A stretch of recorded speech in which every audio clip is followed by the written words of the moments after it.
দীর্ঘ সময় ধরে সংসদ বয়কট করলে গণতন্ত্র ক্ষতিগ্রস্ত হবে বলে মন্তব্য করেছেন স্পিকার হাফিজ উদ্দিন আহমদ। দুপুরে বরিশাল সার্কিট হাউসে এক অনুষ্ঠানে সাংবাদিকদের এক প্রশ্নের জবাবে তিনি একথা বলেন।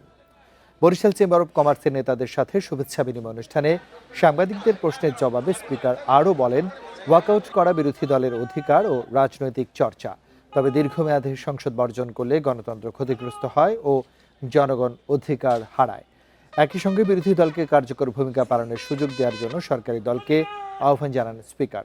বিশেষ করে যারা স্বৈরাচার বিরোধী আন্দোলনে রাজপথে ছিল তাদের মধ্যে ঐক্য বজায় রাখার ওপরও গুরুত্ব দেন তিনি।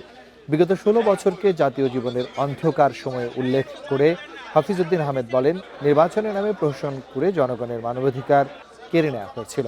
ছাত্র জনতার আত্মত্যাগের বিনিময়ে এই গণতন্ত্র ফিরে এসেছে। ভবিষ্যতে আর কোনো স্বৈর শাসনের সুযোগ তৈরি হবে না বলেও আশা করেন স্পিকার।